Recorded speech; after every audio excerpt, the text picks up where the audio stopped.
Let's address the concern that was brought to the fore as a result of this news, which is the integrity of our elections, which is about 4 months away, or 5 months away rather. The integrity of those that election now is being called into question once again.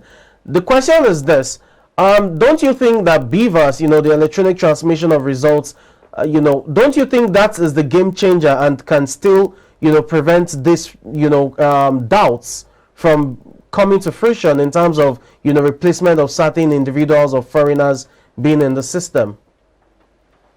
Yeah, it is something.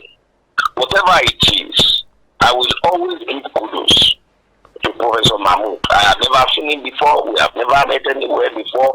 But I could see all that he has been trying to do, building upon the successes of the former president, Professor Adair. That's been as it may. What we now need to do is that at our polling units, we must be able to identify ourselves. It's not like somebody coming to my street now and be telling me that he's living on that street. I will ask him or her, which of the houses are you living? Get somebody in that house to come identify you. If the person cannot do that, you throw that person away. You throw the person out of the queue. Okay. Because we, as they say, as Yoruba, we come on the back of one people. I will be to see. Do you understand? Yeah. What I'm saying is this: as they are planning their own, we the people should also be planning our own on how to counter it. That's what we call insurgency, counter-insurgency. There's a cause like that.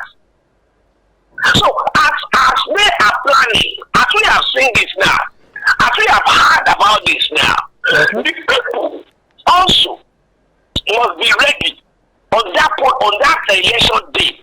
Whoever doesn't stay around there, whoever on the queue that cannot be properly identified as a member within that neighborhood should be thrown out. Okay. Should be thrown out. This coming election means a lot for the growth and development of our nation. And we are not ready to get it truncated or to get it, how do I put it now? I mean, to remove the credibility that the chairman of Nimc is about to do it. Okay. It's a lack of issue. Okay, thank you very much for your time on the show this morning. It's my pleasure. So have a good day.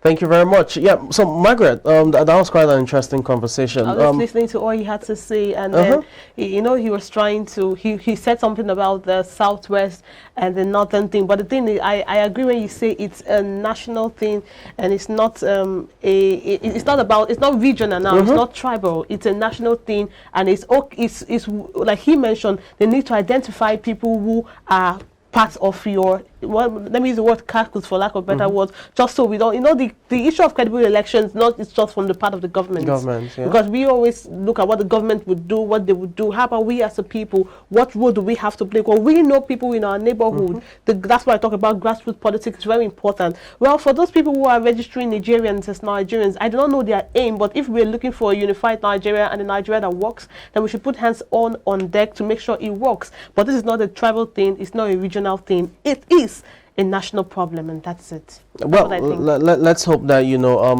the officials would address this issue, because it definitely brings to doubts the integrity of the polls, and the time is limited or short, as it were. How many months away from the presidential election? So let's just hope that the right thing is done, and the officials can further investigations will be carried out in that light. Having said that, you were reading something from the Punch, which was quite intriguing in terms of the headline as well. I think we're at the point where we need to be concerned. The IMF talking about inflation and how it will affect food shortages. But that story is like it's becoming normal to Nigerians, to the ears of Nigerians. Food shortages, inflation rate keeps growing, and the GDP keeps, it's every single thing is on the high side now. So that particular story of inflation, we just hope it doesn't get overboard, that won't be able to control. Well, the huge concern would be the issue of flooding now, because in the coming flooding of a thing, we probably can't feel the effect now until maybe next month or 2 months time, when we would understand how expensive food commodities will be. Remember, you have hectares of farmlands underwater at this point. So the foodstuff we have in the market now are the ones that are still in supply, and probably the few ones that were in various storage rooms or warehouses as well. But when that is consumed, then there's the question of how do we now get fresh products into the market. Remember, about 31 states are already affected by flood. So it means that several farmlands, not just in the north, but also even in the south and the southern part of the country as well, they've lost their agricultural produce. So it's a huge concern. I understand where the International Monetary Fund is coming from, that the flooding issue, the food crisis, the inflation of the thing as well, food crisis. I really hope that December, January won't be a really challenging time for Nigerians. And those are times that people spend a lot in December and they're trying to recuperate in January. I just hope that school fees to pay, rents are also to pay. Well, before we go, let's look at yesterday was the marked 2 years for the NSAS, what happened at the Lekki toll gate, sadly, and there were still reports. We still had the police to tear gas the citizens who were carrying out a memorial on that toll gate, unarmed, I presume, unarmed, and tear gassing them. It still brings to question, what have we learned after 2 years of what it seems to be a massacre? Although they have said that there's nothing like that, and nobody has come to claim their relatives. We don't know how people will claim relatives when they are already threatened that we don't know what will happen to you next if you come out openly to claim a relative. So, but that's aside. Now, looking at what happened yesterday, this is supposed to be a peaceful memorial, and we now see even pressmen were disrespected. The press supposed to be, it's the fourth year of the government that holds all of the three other part of the government accountable to their works. So if the press can be disrespected in that regard, the citizens disrespected, what happens to Nigeria and the Nigeria we are trying to look at? We just clocked 62 some weeks ago. This is 21st, like 20 days ago we clocked 62, and after 62 years we still have this kind of disrespect for citizens, this kind of ill treatment. You would see that protests are supposed, peaceful protests in other climes, the police accompany the people for protests, providing you're not armed and you're not constituting a nuisance.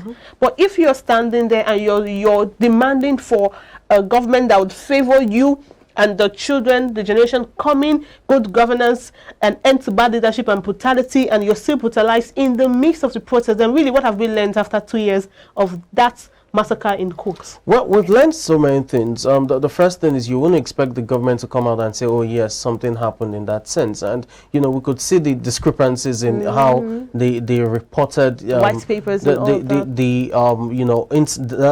night itself. At first the army said they were not there, and later on they said, okay, they were there on the assistance of the Lagos State government governor Babajide Sanwo-Olu, and after acknowledging that they were present, they then said they then came up with, oh, we didn't shoot at all, we fired blank shots, blanks rather, and the next thing was, oh, okay, we did, but it was in the air. You could easily tell that the narration from the army was conflicting, in terms of their presence there, their conduct there, and the mode of operation and all of that. It was conflicting, and the question remains, who gave the order?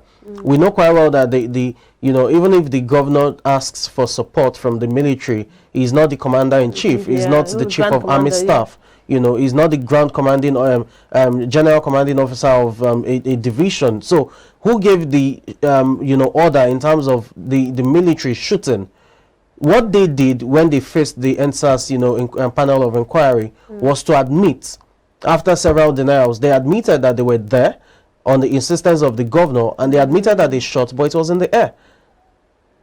So you look at all of these things and you realize that in terms of, you know, accountability, we've not learned much over the last 2 years. The government has still been downplaying it, saying it's just a political hoax and all of that. So that's one. Two, when you now look at the way peaceful protests have been handled ever since that fateful night, you realize that it's more of a suppression of that right to protest.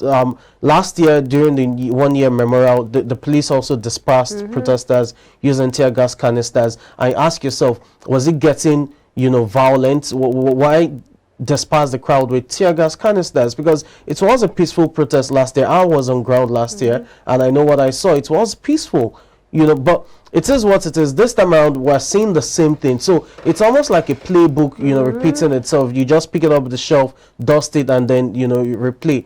In the sense that now for any protest, once it's probably 2 hours of gathering, regardless of it being peaceful or not, they just want to disperse the crowd. So they shoot tear gas canisters. That's it. I think we need to heal as a people, and that would require that, you know, police brutality is also checked. That in itself has not even, you know, happened in terms of ensuring that there are proper reforms within our policing structure. Yes, we've had SARS, you know, changed to SWAT, but that's just a nomenclature. How about retraining the personnel? How about, you know, looking at the caliber of officers that we have?